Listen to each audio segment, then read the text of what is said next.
Okay, I found a Google image and used it as reference to draw this, and I'm going to use it when I'm painting too.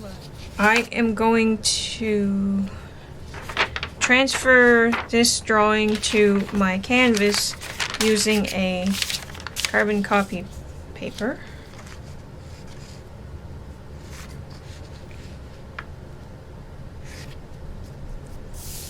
So basically I'm just going to trace with my pencil.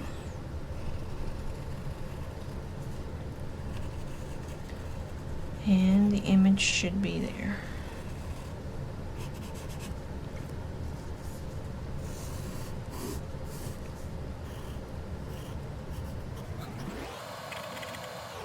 Tried to make this horse a little bit different than the reference photo, just because. So he's got a heart there.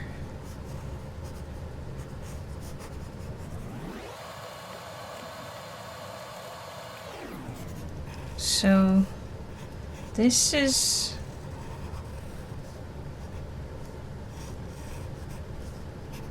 a commissioned piece that I should have gotten done last year. But yeah, finally getting around to it.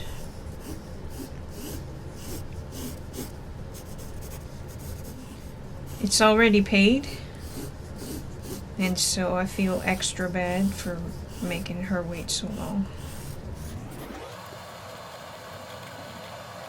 Okay, now let's make sure that I got it all. Oh, okay, I need to reinforce some of these lines.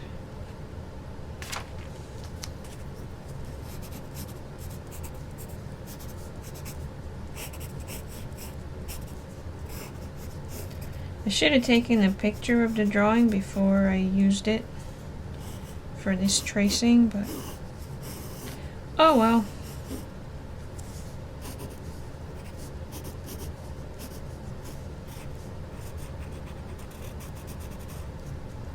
I guess I had completely forgotten to do the nostrils.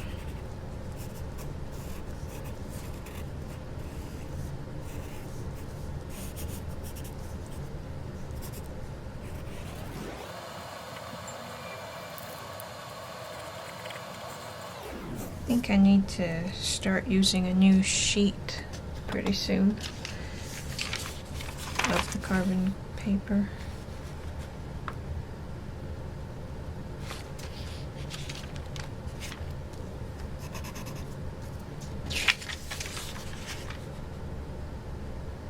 Okay, I think I can work with that.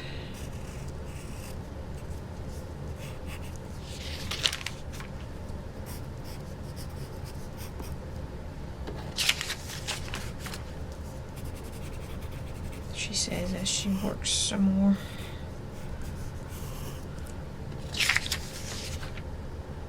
Okay.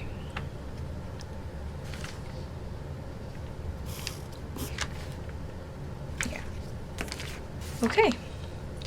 Next I will set up my Sta-Wet palette, so I'll be back when I'm set up to show you that. Okay, so here's my Sta-Wet palette. I'm gonna put this aside, the cover.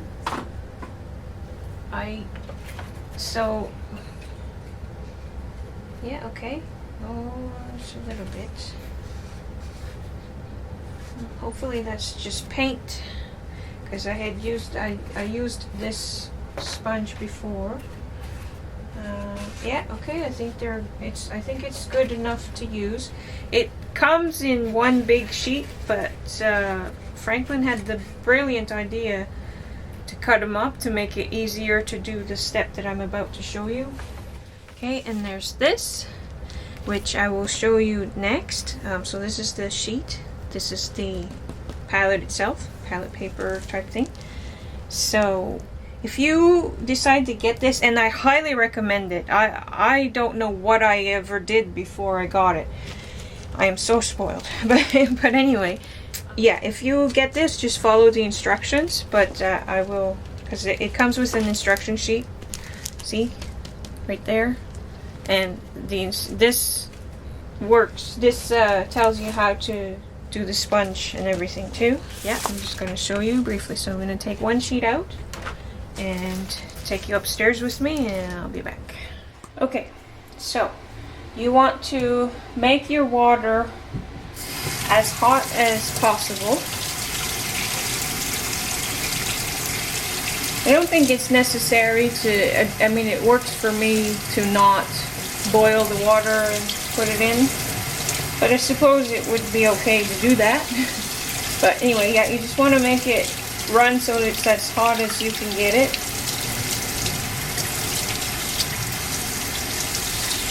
Okay, I think that's good. And you just want to make sure and it doesn't matter which side goes where of the paper. You just want to make sure it is submerged, and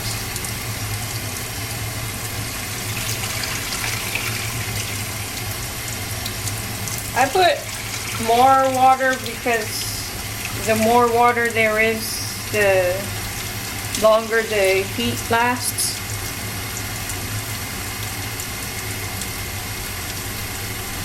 And you're gonna, I kind of pat it down like this a few times so that it, okay, that's enough. Just as long as the paper is submerged. Now you could put something to keep it down, but I don't usually. And it usually comes floating up, and I come once in a while to press it back down. My water's not really hot anymore. I don't know. Hopefully it'll still be good enough. And then I'm gonna set a timer for 15 minutes and take you downstairs with me, and I'll be back. Okay, you can tell that things get that I paint because there's stuff. Some of it was from the previous owner of the house, but anyway. Sometimes I put a thing down there, but on top there, but it's not necessary. Okay, so basically you just want to make it wet. Cold water this time. You want to soak it.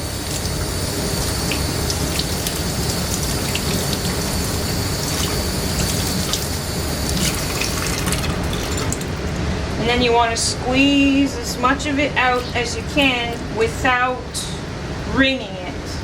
Like you just squeeze it. And so when it was one big sheet, it was so hard to do this part, this squeezing part, and my sponges kept going moldy because I couldn't do this part well enough.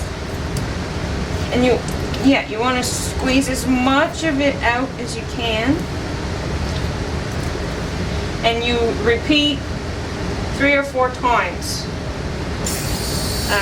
making it wet and then squeezing it out. Especially when your sponge is new, it has some kind of something in it, and you want to rinse that out really well. So you do this like 6 times or so, like a lot. You do it a lot when your sponge is new. But if you've used your sponge before, like I have, then you don't have to do it as much. I'm going to do it one more time on this strip, and then I'm going to repeat for the other 2 pieces.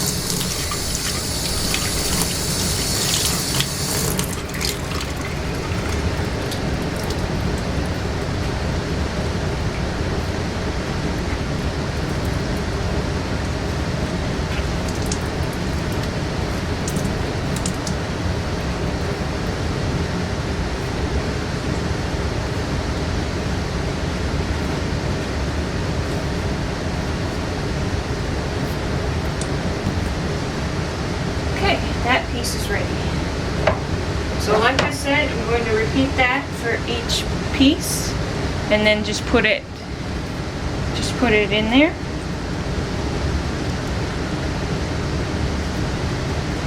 And once I've done that, and I'll take you back upstairs, and I'll be back.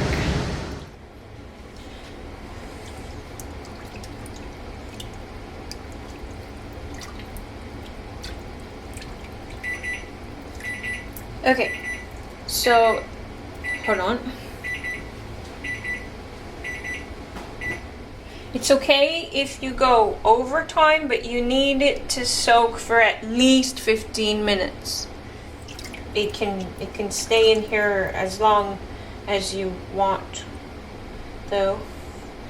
So, but it's been 15 minutes. So I just let it drip as much as I can, as it can.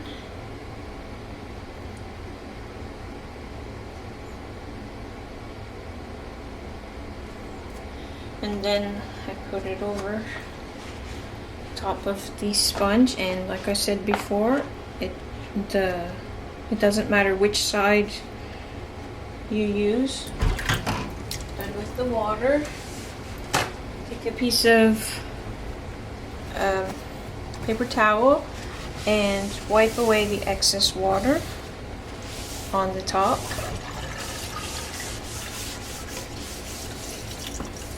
And the Sta-Wet palette is good to go. Now I usually save this for while I'm painting. I can use that. I'll be right back. Okay, so I have the paper towel ready to use. I have my Sta-Wet palette ready. My canvas is on the easel. I have my original drawing and my reference photo. Now my reference photo I'm going to put up there. And this original, I'm just going to leave it right there so that it's close by in case I need it to look at while I'm working. And now I'm going to put some water in this container and this one, and I'll take you with me, but hold on a second. Okay, hopefully the camera won't get splashed, because that's not a waterproof camera. The tripod is where I normally put these down, but anyway, okay, so I wanted to show you this one because I want to show you on this side. I only fill it a little bit, and I'm using cold water, but for this I don't think it matters if it's cold or hot or what.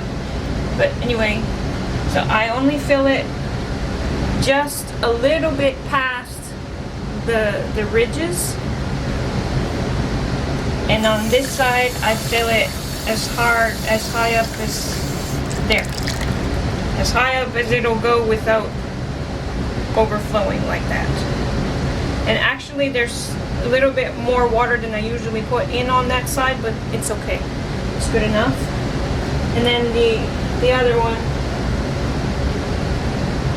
this one, I like to have this one just for like darker colors like blacks and browns and whatever,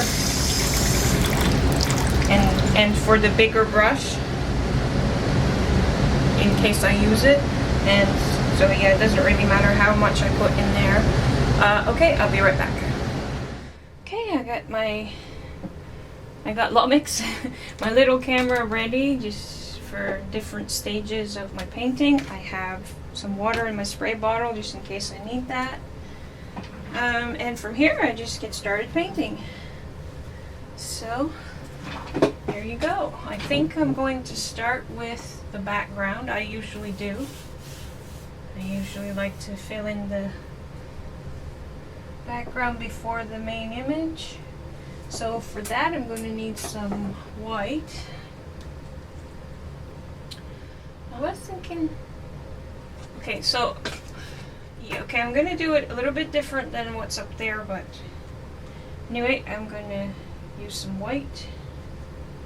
Hopefully I've got it set up so you can actually see what I'm doing. You probably can't really see the palette, but I will need some blue and 2 different greens. So these are my Winsor & Newton. The tubes are Winsor & Newton.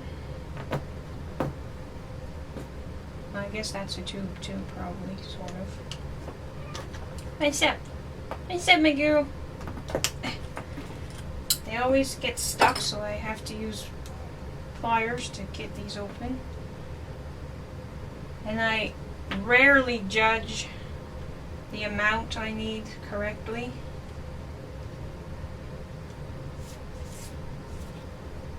But it's okay, because I can always get more.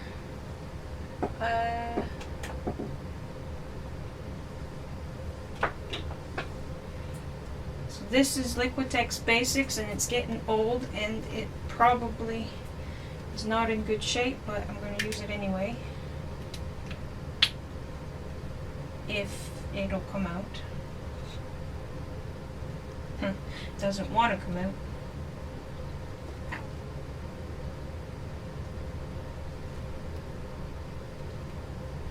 I don't tend to like these because they're too watery, but I often mix these with my Winsor & Newton, and then that way my good more expensive paints last longer. So this is called Sap Green.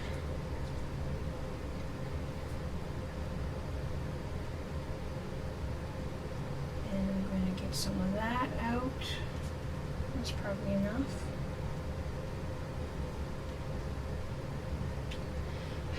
I always have trouble with any cap that you twist on or off. I always have trouble putting it back on. Have my blue. I think, right, I want some yellow. I think I'm going to use some of this Amsterdam acrylic, which is somewhat similar to the Liquitex Basics.